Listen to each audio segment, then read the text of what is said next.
मैं हूं मनीषा और आप सुन रहे हैं स्टोरी कार्ड पर एक और नई कहानी। आज की कहानी का शीर्षक है स्वामिनी, जो मुंशी प्रेमचंद के द्वारा लिखी गई है। अगर आपको ये कहानी अच्छी लगे तो ज़रूर लाइक कीजिएगा और ऐसी ढेरों कहानियां सुनने के लिए हमारे चैनल स्टोरी कार्ड को सब्सक्राइब भी कीजिए। तो शुरू करते हैं आज की कहानी स्वामिनी। शिवदास ने भंडारे की कुंजी अपनी बहू रामप्यारी के सामने फेंक कर अपनी बूढ़ी आंखों में आंसू भरकर कहा, बहू, आज से गृहस्थी की देखभाल तुम्हारे ऊपर है। मेरा सुख भगवान से देखा नहीं गया, नहीं तो क्या जवान बेटे को यूं छीन लेते। उसका काम करने वाला तो कोई चाहिए। एक हल तोड़ दूं तो गुजारा ना होगा। मेरे ही कुकर्म से भगवान का यह कोप आया है और मैं ही इसे अपने माथे पर लूंगा। बिरजू का हल अब मैं ही संभालूंगा। अब घर की देखरेख करने वाला, धरने उठाने वाला तुम्हारे सिवा दूसरा कौन है। रो मत बेटा, भगवान की जो इच्छा थी वह हुआ और जो इच्छा होगी वह होगा। हमारा तुम्हारा क्या बस है। मेरे जीते जी कोई तुम्हें टेढ़ी आंख से देख भी ना सकेगा। तुम किसी बात का सोच मत किया करो। बिरजू गया तो क्या हुआ, मैं तो हूं अभी तुम्हारे सामने। राम प्यारी और राम दुलारी दो सगी बहनें थीं। दोनों का विवाह मथुरा और बिरजू दो सगे भाइयों से हुआ। दोनों बहनें नैहर की तरह ससुराल में भी प्रेम और आनंद से रहने लगी। शिवदास को पेंशन मिली। दिन भर द्वार पर गपशप करते, भरा पूरा परिवार देखकर प्रसन्न होते और अधिकतर धर्म चर्चा में लगे रहते थे। लेकिन दैवगति से बड़ा लड़का बिरजू बीमार पड़ा और आज उसे मरे हुए 15 दिन बीत गए थे। आज क्रियाकर्म से फुर्सत मिली और शिवदास ने सच्चे कर्मवीर की भांति फिर से जीवन संग्राम के लिए कमर कस ली। मन में उसे चाहे कितना ही दुख हुआ हो, उसे किसी ने रोते नहीं देखा। आज अपनी बहू को देखकर एक क्षण के लिए उसकी आंखें सजल हो गईं, लेकिन उसने मन को संभाला और रुद्ध कंठ से उसे दिलासा देने लगा। कदाचित उसने सोचा था घर की स्वामिनी बनकर विधवा के आंसू पूंछ जाएंगे। कम से कम उसे इतना कठिन परिश्रम न करना पड़ेगा। इसीलिए उसने भंडारे की कुंजी बहू के सामने फेंक दी थी। वैधव्य की व्यथा को स्वामित्व के गर्व से दबा देना चाहता था। राम प्यारी ने पुलकित कंठ से कहा, यह कैसे हो सकता है दादा कि तुम मेहनत मजदूरी करो और मैं मालकिन बनकर बैठूं। काम धंधे में लगी रहूंगी तो मन बदला रहेगा। बैठे बैठे तो रोने के सिवा और कुछ न होगा। शिवदास ने समझाया, बेटा, दैवगति में तो किसी का बस नहीं। रोने धोने से हलकानी के सिवा और क्या हाथ आएगा। घर में भी तो 20 काम है। कोई साधु संत आ जाए, कोई पाहुना ही आ पहुंचे तो उनके सेवा सत्कार के लिए किसी को तो घर पर रहना ही पड़ेगा। बहू ने बहुत से हील दिए पर शिवदास ने एक न सुनी। शिवदास के बाहर चले जाने पर राम प्यारी ने कुंजी उठाई तो उसे मन में अपूर्व गौरव और उत्तरदायित्व का अनुभव हुआ। जरा देर के लिए पति वियोग का दुख उसे भूल गया। उसकी छोटी बहन और देवर दोनों काम में लगे हुए थे। शिवदास बाहर था, घर बिल्कुल खाली था। इस वक्त वह निश्चिंत होकर भंडारे को खोल सकती है। उसमें क्या क्या सामान है, क्या क्या विभूति है, यह देखने के लिए उसका मन लालायित हो उठा। इस घर में वह कभी नहीं आई थी। जब कभी किसी को कुछ देना होता या किसी से कुछ लेना होता था, तभी शिवदास आकर इस कोठरी को खोला करता था। फिर उसे बंद कर वह चाबी अपनी कमर में रख लेता था। राम प्यारी कभी कभी द्वार की दरारों से भीतर झांकती थी, पर अंधेरे में कुछ दिखाई न देता। सारे घर के लिए वह कोठरी तिलिस्म या रहस्य था, जिसके विषय में भांति भांति की कल्पनाएं होती रहती थीं। आज राम प्यारी का वह रहस्य खोलकर देखने का अवसर मिल गया था। उसने बाहर का द्वार बंद कर दिया कि कोई उसे भंडार खोलते देख न ले, नहीं तो सोचेगा बेजरूरत उसने क्यों खोला। तब आकर कांपते हाथों से ताला खोला। उसकी छाती धड़क रही थी कि कोई द्वार न खटखटाने लगे। अंदर पांव रखा तो उसे कुछ उसी प्रकार का, लेकिन उससे कहीं तीव्र आनंद हुआ जो उसे अपने गहने कपड़े की पिटारी खोलने में होता था। मटकों में गुड़, शक्कर, गेहूं, जौ आदि चीजें रखी हुई थी। एक किनारे बड़े बड़े बर्तन धरे थे जो शादी ब्याह के अवसर पर निकाले जाते थे या मांग दिए जाते थे। एक आले पर मालगुजारी की रसीदें और लेन देन के पुर्जे बंधे हुए रखे थे। कोठरी में एक विभूति सी छाई थी, मानो लक्ष्मी अज्ञात रूप से विराज रही हो। उस विभूति की छाया में राम प्यारी आधे घंटे तक बैठी अपनी आत्मा को तृप्त करती रही। प्रतिक्षण उसके हृदय पर ममत्व का नशा सा छाया जा रहा था। जब वह उस कोठरी से निकली तो उसके मन के संस्कार बदल गए थे, मानो किसी ने उस पर मंत्र डाल दिया हो। उसी समय द्वार पर किसी ने आवाज दी। उसने तुरंत भंडारे का द्वार बंद किया और जाकर सदर दरवाजा खोल दिया। देखा तो पड़ोसिन झुनिया खड़ी थी और 1 रुपया उधार मांग रही है। राम प्यारी ने रुखाई से कहा, अभी तो 1 पैसा घर में नहीं है जीजी, क्रियाक्रम में सब खर्च हो गया। झुनिया चकरा गई। चौधरी के घर में इस समय 1 रुपया भी नहीं है, यह विश्वास करने की बात ना थी। जिसके यहाँ सैकड़ों का लेन देन है वह सब कुछ क्रियाक्रम में खर्च नहीं कर सकता।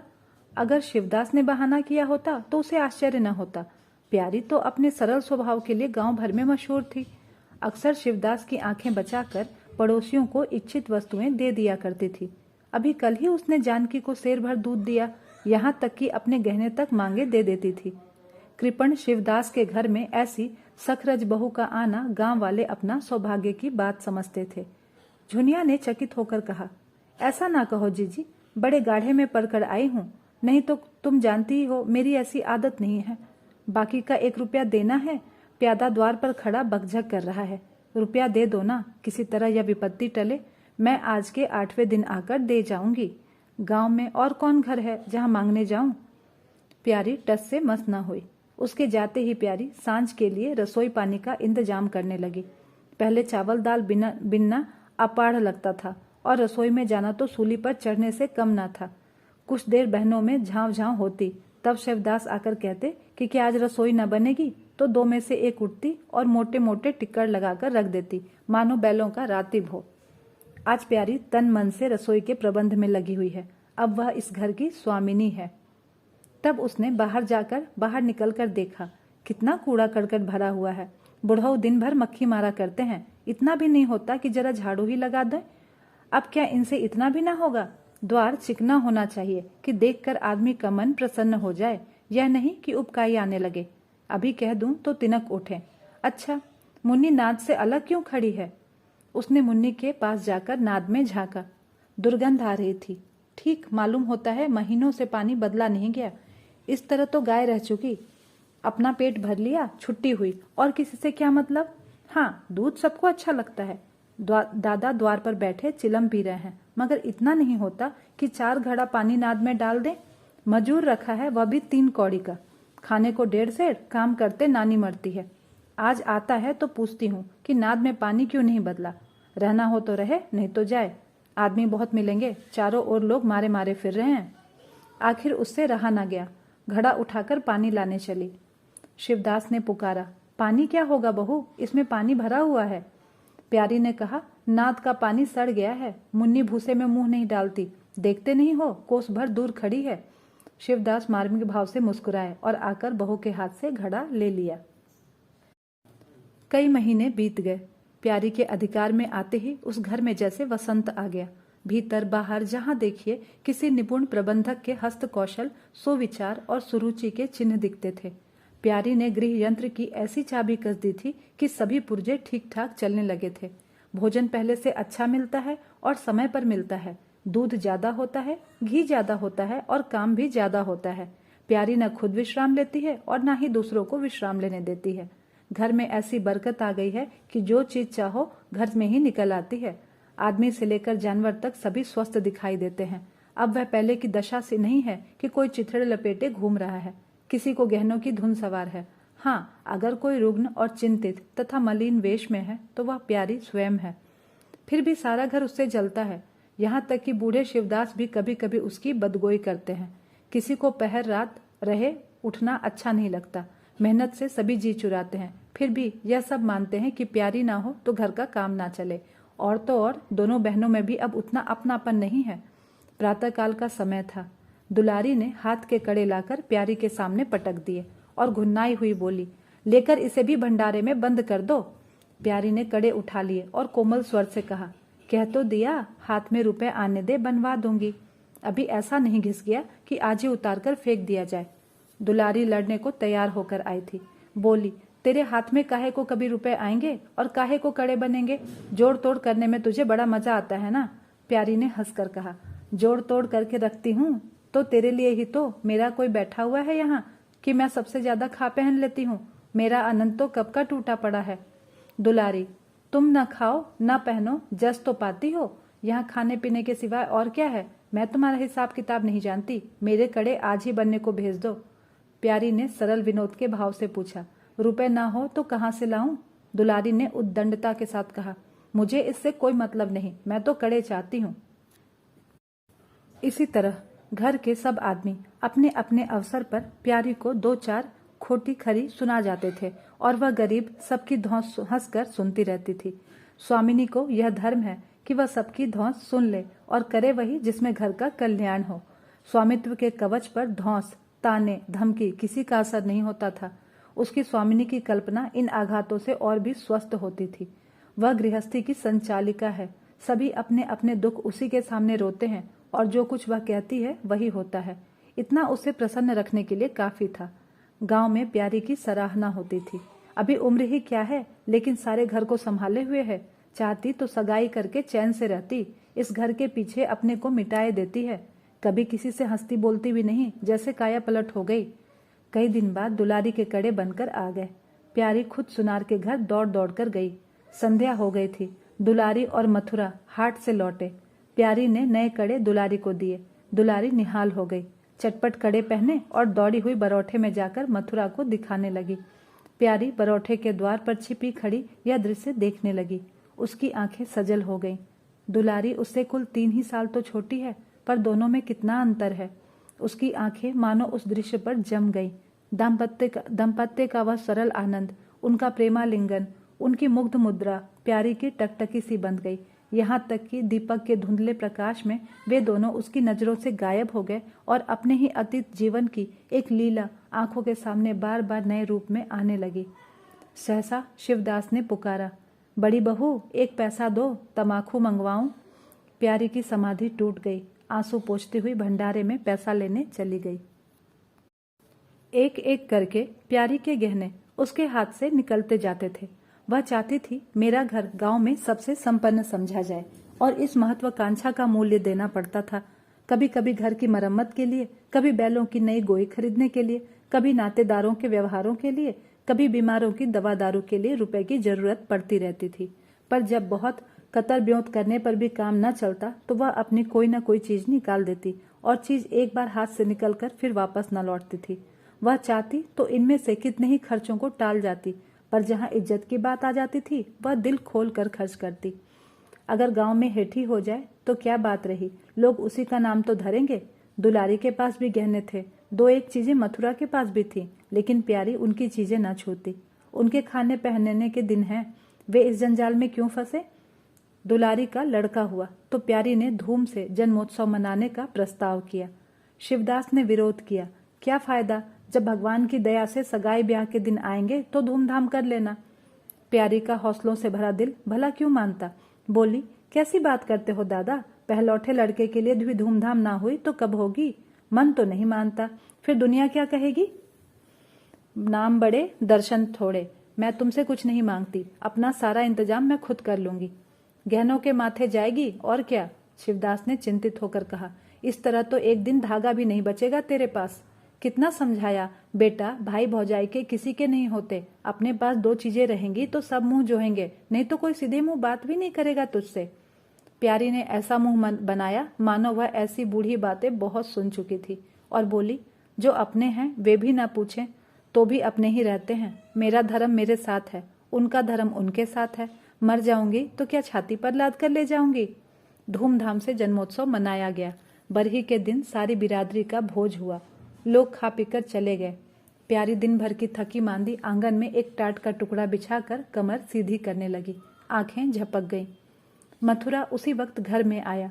नवजात पुत्र को देखने के लिए उसका चित्त व्याकुल हो रहा था। दुलारी सौरगृह से निकल चुकी थी। गर्भावस्था में उसकी देह क्षीण हो गई थी, मुंह भी उतर गया था, पर आज स्वस्थता की लालिमा मुख पर छाई हुई थी। सौर के संयम और पौष्टिक भोजन ने देह को चिकना कर दिया था। मथुरा उसे आंगन में देखते ही समीप आ गया और एक बार प्यारी की ओर ताककर उसके निद्रामग्न होने का निश्चय करके उसने शिशु को गोद में ले लिया और उसका मुख चूमने लगा। आहट पाकर प्यारी की आंखें खुल गई, पर उसने नींद का बहाना किया और अधखुली आंखों से यह आनंद क्रीड़ा देखने लगी। माता और पिता दोनों बारी बारी से बालक को चूमते, गले लगाते और उसके मुख को निहारते थे। कितना स्वर्गीय आनंद था। प्यारी की तृषित लालसा एक क्षण के लिए स्वामिनी को भूल गई। जैसे लगाम से मुखबद्ध, बोझ से लदा हुआ, हाँकने वाले के चाबुक से पीड़ित, दौड़ते दौड़ते बेदम तुरंग हिनहिनाने की आवाज सुनकर कनौतियां खड़ी कर लेता है और परिस्थिति को भूलकर एक दबी हुई हिनहिनाहट से उसका जवाब देता है। कुछ वही दशा प्यारी की हुई। उसका मातृत्व जो पिंजड़े में बंद, मूक, निश्चेष्ट पड़ा था, समीप से आने वाली मातृत्व की चहकार सुनकर जैसे जाग पड़ा और चिंताओं के उस पिंजड़े से निकलने के लिए पंख फड़फड़ाने लगा। मथुरा ने कहा, यह मेरा लड़का है। दुलारी ने बालक को गोद में चिमटा कर कहा, हाँ क्यों नहीं, तुम्ही ने तो 9 महीने पेट में रखा है। सांसत तो मेरी हुई, बाप कहलाने के लिए तुम कूद पड़े। मथुरा, मेरा लड़का ना होता तो मेरी सूरत का क्यों होता? चेहरा, मोहरा, रंग रूप सब मेरे जैसा ही तो है। दुलारी, इससे क्या होता है? बीज बनिए के घर से आता है, खेत किसान का होता है, उपज बनिए की नहीं होती, किसान की होती है। मथुरा, बातों में तुमसे कोई नहीं जीतेगा। मेरा लड़का बड़ा हो जाएगा तो मैं द्वार पर बैठकर मजे से हुक्का पिया करूंगा। दुलारी, मेरा लड़का पढ़ेगा लिखेगा, कोई बड़ा हुद्दा पाएगा, तुम्हारी तरह दिन भर बैल के पीछे न चलेगा। मालकिन से कहना है कल एक पालना बनवा दें। मथुरा, अब बहुत सवेरे ना उठा करना और छाती फाड़कर काम भी ना करना। वह महारानी जीने देंगी? मुझे तो बेचारी पर दया आती है। उसके पास कौन बैठा हुआ है? हमें लोगों के लिए तो मरती है। भैया होते तो अब तक 2-3 बच्चों की माँ हो गई होती। प्यारी के कंठ में आंसुओं का ऐसा वेग उठा कि उसे रोकने में सारी देह कांप उठी। अपना वंचित जीवन उसे मरुस्थल सा लगा, जिसकी सूखी रेत पर वह हरा भरा बाग लगाने की निष्फल चेष्टा कर रही थी। कुछ दिनों बाद शिवदास भी मर गया। उधर दुलारी के 2 बच्चे और हो गए और वह भी अधिकतर बच्चों के लालन पालन में व्यस्त रहने लगी। खेती का काम मजदूरों पर आ पड़ा। मथुरा मजदूर तो अच्छा था, संचालक अच्छा ना था। उसे स्वतंत्र रूप से काम लेने का कभी अवसर न मिला। खुद पहले भाई की निगरानी में काम करता रहा, बाद में बाप की निगरानी में काम करने लगा। खेती का तार भी न जानता था। वही मजदूर उसके यहाँ टिकते थे जो मेहनत नहीं खुशामद करने में कुशल होते थे। इसीलिए प्यारी को अब दिन में 2-4 चक्कर हार के भी लगाने पड़ते थे। कहने को वह अब भी मालकिन थी, पर वास्तव में घर भर की सेविका थी। मजदूर भी उससे त्योरियां बदलते, जमींदार का प्यादा भी उसी पर धौंस जमाता। भोजन में भी किफायत करनी पड़ती। लड़कों को तो जितनी बार मांगे उतनी बार कुछ न कुछ चाहिए ही। दुलारी तो लड़कोरी थी, उसे भरपेट भोजन चाहिए।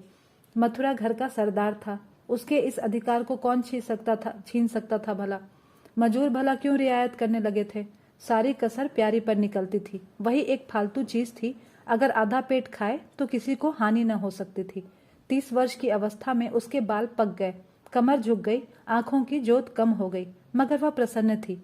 स्वामित्व का गौरव इन सारे जख्मों पर मरहम का काम करता था। एक दिन मथुरा ने कहा, भाभी अब तो कहीं परदेश जाने का जी होता है। यहाँ तो कमाई में बरकत नहीं, किसी तरह पेट भर की रोटी चल जाती है, वह भी रोध होकर। कई आदमी पूरब से आए हैं, वे कहते हैं वहाँ 2-3 रुपए की मजदूरी हो जाती है। 4-5 साल भी रह गया तो माला माल हो जाऊंगा। अब आगे लड़के वाले हुए इनके लिए कुछ तो करना चाहिए। दुलारी ने समर्थन किया। हाथ में 4 पैसे होंगे, लड़कों को पढ़ाएंगे लिखाएंगे। हमारी तो किसी तरह कट गई, लड़कों को तो आदमी बनाना है। प्यारी यह प्रस्ताव सुनकर अवाक रह गई। उसका मुंह ताकने लगा। इससे पहले इस तरह की कभी बातचीत नहीं हुई थी। यह धुन कैसे सवार हो गई? उसे संदेह हुआ, शायद मेरे कारण यह भावना उत्पन्न हुई। बोली, मैं तो जाने को ना कहूंगी, आगे जैसी इच्छा हो। लड़कों को पढ़ाने लिखाने के लिए यहाँ भी तो मदरसा है। फिर क्या नित्य यही दिन बने रहेंगे? 2-3 साल भी खेती अच्छी हो गई तो सब कुछ ठीक हो जाएगा।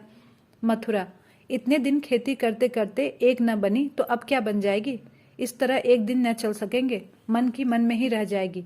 फिर अब पौरुख भी तो थक रहा है, यह खेती कौन संभालेगा? लड़कों को मैं चक्की में जोतकर उनकी जिंदगी खराब नहीं करना चाहता। प्यारी ने आंखों में आंसू लाकर कहा, भैया घर पर जब तक आधी मिले सारी के लिए न धावना चाहिए। अगर मेरी ओर से कोई बात हो तो अपना घर बार अपने हाथ में करो, मुझे एक टुकड़ा दे देना, मैं पड़ी रहूंगी। मथुरा आर्द्र कंठ होकर बोला, भाभी यह तुम क्या कहती हो? तुम्हारे ही संभाले तो यह घर अब तक चला है, नहीं तो रसातल में चला गया होता। इस गृहस्थी के पीछे तुमने अपने को मिट्टी में मिला दिया, अपनी देह घुला डाली। मैं अंधा नहीं हूँ, सब कुछ समझता हूँ। अब हम लोगों को जाने दो। भगवान ने चाहा तो घर फिर संभल जाएगा। तुम्हारे लिए हम बराबर खर्च बरच भेजते रहेंगे। प्यारी ने कहा, जो ऐसा ही है तो तुम चले जाओ। बाल बच्चों को कहाँ कहाँ बांधे फिरोगे? दुलारी बोली, यह कैसे हो सकता है बहन? यहाँ देहात में लड़के क्या पढ़े लिखेंगे? बच्चों के बिना इनका जी भी नहीं लगेगा। दौड़ दौड़ कर घर आएंगे और सारी कमाई रेल खा जाएगी। परदेश में अकेले जितना खर्चा होगा उतने में सारा घर आराम से रहेगा। प्यारी बोली, तो मैं ही यहाँ रहकर क्या करूंगी? मुझे भी लेते चलो। दुलारी उसे साथ ले चलने को तैयार न थी। कुछ दिन जीवन का आनंद उठाना चाहती थी। अगर परदेश में भी यह बंधन रहा तो जाने से क्या फायदा? बोली, बहन तुम चलती तो क्या बात थी, लेकिन फिर यहाँ का कारोबार तो चौपट हो जाएगा। तुम तो कुछ न कुछ देखभाल करती ही रहोगी। प्रशासन प्रस्थान की तिथि के एक दिन पहले ही राम प्यारी ने रात भर जागकर हलवा और पूरियां पकाई। जब से इस घर में आई कभी एक दिन अकेले रहने का अवसर नहीं आया। दोनों बहनें साथ साथ रहीं। आज इस भयंकर अवसर को सामने आते देखकर प्यारी का दिल बैठा जा रहा था। वह देखती थी मथुरा प्रसन्न है, बाल वृंद यात्रा के आनंद में खाना पीना तक भूले हुए हैं, तो उसके जी में आता वह भी इसी भांति निर्द्वंद रहे, मोह और ममता को पैरों से कुचल डाले। किंतु वह ममता जिसे खाद्य तल को खा खाकर पली थी, उसे अपने सामने से हटाए जाते देखकर क्षुब्ध होने से न रुकती थी। दुलारी तो इस तरह निश्चिंत होकर बैठी थी मानो कोई मेला देखने जा रही हो। नई नई चीजों को देखने, नई दुनिया में विचरने की उत्सुकता ने उसे क्रिया शून्य सा कर दिया था। प्यारी के सिरे सारे प्रबंध का भार था। धोबी के घर से सब कपड़े आए हैं या नहीं, कौन कौन से बर्तन साथ जाएंगे, सफर खर्च के लिए कितने रुपए की जरूरत होगी। एक बच्चे को खांसी आ रही थी, दूसरे को कई दिन से दस्त आ रहे थे। उन दोनों की औषधियों को पीसना, कूटना आदि सैकड़ों ही काम आज लगे हुए थे और प्यारी उनमें व्यस्त थी। लड़कोरी न होकर भी वह बच्चों के पालन पोषण में दुलारी से कुशल थी। देखो, बच्चों को बहुत मारना पीटना मत। मारने से बच्चे जिद्दी या बेहया हो जाते हैं। बच्चों के साथ आदमी को बच्चा बनना पड़ता है। जो तुम चाहो कि हम आराम से पड़े रहें और बच्चे चुपचाप बैठे रहें, हाथ पैर भी ना हिलाएं, तो यह नहीं हो सकता। बच्चे तो स्वभाव के चंचल होते हैं, उन्हें किसी न किसी काम में फंसाए रखो। ढेले का खिलौना 1000 घुड़कियों से बढ़कर होता है। दुलारी इन उपदेशों को इस तरह बेमन होकर सुनती थी मानो कोई सनक कर बक रहा हो। विदाई का दिन प्यारी के लिए परीक्षा का दिन था। उसके जी में आता था कहीं चली जाए, जिससे वह दृश्य देखना ना पड़े। हाँ, घड़ी भर में यह घर सूना हो जाएगा। वह दिन भर घर में अकेली पड़ी रहेगी। किससे हंसेगी, बोलेगी, खेलेगी, यह सोचकर उसका हृदय कांप जाता था। ज्यों ज्यों समय निकट आता था उसकी वृत्तियां शिथिल होती जाती थी। वह कोई काम करते करते जैसे खो जाती थी और अपलक नेत्रों से किसी वस्तु को ताकने लगती। कभी अवसर पाकर एकांत में जाकर थोड़ा सा रो आती थी। मन को समझा रही थी, यह लोग अपने होते तो क्या इस तरह चले जाते? यह तो मानने का नाता है। किसी पर कोई जबरदस्ती है? दूसरों के लिए कितना ही मरो तो भी अपने नहीं होते। पानी तेल में कितना ही मिले फिर भी वह अलग ही रहेगा। बच्चे नए नए कुर्ते पहने नवाब बने घूम रहे थे। प्यारी उन्हें प्यार करने के लिए गोद में लेना चाहती थी तो रोने का मुंह बनाकर छुड़ाकर हाथ भाग जाते थे। वह क्या जानती थी कि ऐसे अवसर पर बहुधा अपने बच्चे भी निष्ठुर हो जाते हैं। 10 बजते बजते द्वार पर बैलगाड़ी आ गई। लड़के पहले ही उस पर जा बैठे। गांव के कितने ही स्त्री पुरुष उससे मिलने आए। प्यारी को इस समय उनका आना बहुत बुरा लग रहा था। वह दुलारी से थोड़ा एकांत में गले मिलकर रोना चाहती थी। मथुरा से हाथ जोड़कर कहना चाहती थी कि मेरी खोज खबर लेते रहना, तुम्हारे सिवा मेरा संसार में कौन है। लेकिन इस भब्बड़ में उसको इन बातों का मौका तक न मिला। मथुरा और दुलारी दोनों गाड़ी में जा बैठे और प्यारी द्वार पर रोती खड़ी रह गई। वह इतनी विह्वल थी कि गांव के बाहर तक पहुंचाने की भी उसे सुधि न रही। कई दिनों तक प्यारी मूर्छित सी पड़ी रही। न घर से निकली, न चूल्हा जलाया, न हाथ मुंह धोया। उसका हलवाहा जोखू बार बार आकर कहता, मालकिन उठो, मुंह हाथ धो, कुछ खाओ पियो, कब तक इस तरह पड़ी रहोगी। इस तरह की तसल्ली गांव की और स्त्रियां भी देती थी, पर उनकी तसल्ली में एक प्रकार का ईर्ष्या का भाव छिपा हुआ जान पड़ता था। जोखू के स्वर में सच्ची सहानुभूति झलकती थी। जोखू कामचोर, बातूनी और नशेबाज था। प्यारी उसे बराबर डांटती रहती थी। 2-1 बार उसे निकाल भी चुकी थी, पर मथुरा के आग्रह से फिर उसे रख लेती थी। आज भी जोखू की सहानुभूति भरी बातें सुनकर प्यारी झुंझलाती। यह काम करने क्यों नहीं जाता, यहाँ मेरे पीछे क्यों पड़ा हुआ है, मगर उसे झिड़क देने को जी ना चाहता था। उसे उस समय सहानुभूति की भूख थी। फल कांटेदार वृक्ष से भी मिले तो क्या उन्हें छोड़ दिया जाता है। धीरे धीरे क्षोभ का वेग कम हुआ। जीवन के व्यापार होने लगे। अब खेती का सारा भार प्यारी पर था। लोगों ने सलाह दी, एक हल तोड़ दो और खेतों को उठा दो, पर प्यारी का गर्व यूं ढोल बजाकर अपनी पराजय का स्वीकार न करता था। सारे काम पूर्ववत चलने लगे। उधर मथुरा के चिट्ठी पत्री न भेजने से उसके अभिमान को और भी उत्तेजना मिली। वह समझता है मैं उसके आसरे बैठी हूँ, उसके चिट्ठी भेजने से मुझे कोई निधि मिल जाती, मगर अगर उसे मेरी चिंता नहीं है तो मैं कब तक उसकी परवाह करती रहूं। घर में तो अब विशेष काम रहा नहीं। प्यारी सारे दिन खेती बाड़ी के कामों में लगी रहती। खरबूजे बोए थे, वह खूब फले और खूब बिके।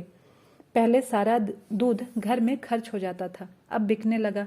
प्यारी की मनोवृत्तियों में भी एक विचित्र सा परिवर्तन आ गया। अब वह साफ कपड़े पहनती, मांग चोटी की ओर से भी उतनी उदासीन न थी। आभूषणों की भी रुचि हुई। रुपए हाथ में आते ही उसने अपने गिरवी गहने छुड़ाए और भोजन भी संयम से करने लगी। सागर पहले खेतों को सींचकर खुद खाली हो जाता था, अब निकास की नालियां बंद हो गई थी। सागर में पानी जमा होने लगा और उसमें हल्की हल्की लहरें भी थी, खिले हुए कमल भी थे। एक दिन जोखू हार से लौटा तो अंधेरा हो गया था। प्यारी ने पूछा, अब तक वहां क्या करता रहा? जोखू ने कहा, 4 क्यारियां बच रही थी, मैंने सोचा 10 मोट और खींच दूं, कल का झंझट कौन रखे। जोखू अब कुछ दिनों से काम में मन लगाने लगा था। जब तक उसके मालिक उसके सिर पर सवार रहते थे वह हीले बहाने करता था, अब सब कुछ उसके हाथ में था। प्यारी सारे दिन हार में थोड़ी ही खड़ी रह सकती थी, इसलिए अब उसमें जिम्मेदारी आ गई थी। प्यारी ने लोटे का पानी रखते हुए कहा, अच्छा हाथ मुंह धो लो, आदमी जान रखकर काम करता है, हाय हाय करने से कुछ नहीं होता। खेत आज ना होते तो कल होते, क्या जल्दी थी। जोखू ने समझा प्यारी बिगड़ रही है। उसने तो अपनी समझ से कारगुजारी की थी और समझा था कि तारीफ होगी, यहाँ आलोचना हुई। चिढ़कर बोला, मालकिन दाहिने बाएं दोनों ओर चलती हो, जो बात नहीं समझती उसमें क्यों कूदती हो। कल के लिए तो उचवा के खेत पड़े सूख रहे हैं, आज बड़ी मुश्किल से कुआं खाली हुआ था। सवेरे में पहुंचता तो कोई और आकर छेक लेता, फिर अठवारे तक राह देखनी पड़ती, जब तक तो सारी ऊख विदा हो जाती। प्यारी उसकी सरलता पर हंसकर बोली, अरे मैं थोड़ी ना कुछ कह रही हूँ पागल, मैं तो कहती हूँ कि जान रखकर काम कर, कहीं बीमार पड़ गया तो लेने के देने पड़ जाएंगे। जोखू, कौन बीमार पड़ जाएगा? मैं 20 साल में कभी सिर तक तो दुखा नहीं, आगे की मैं नहीं जानता, कहो तो रात भर काम करता रहूं। प्यारी, मैं क्या जानूं, तुम्हारे अंतरे दिन बैठे रहते हैं। तुम ही अंतरे दिन बैठे रहते थे और पूछा जाता था तो कहते थे जुर आ गया है, पेट में दर्द हुआ था। जोखू झेपता हुआ बोला, वह बातें जब थी जब मालिक लोग चाहते थे कि मुझे पीस डाले। अब तो मैं जानता हूं कि सब मेरे ही माथे है, तो मैं ना करूंगा तो सब चौपट हो जाएगा। प्यारी, मैं क्या देखभाल नहीं करती? तुम बहुत करोगी तो 2 बेर चली जाओगी, सारे दिन तुम वहां बैठ नहीं सकती। प्यारी को उसके निष्कपट व्यवहार ने मुग्ध कर दिया। बोली, तो इतनी रात गए चूल्हा जलाओगे, कोई सगाई क्यों नहीं कर लेते? जोखू ने मुंह धोते हुए कहा, तुम भी खूब कहती हो मालकिन, अपने पेट भर को तो खाने को होता नहीं, सगाई करवा लूं। सेर भर 1.25 सेर खाता हूं, 1 जून पूरा 1.25 सेर, दोनों जून के लिए 2 सेर चाहिए।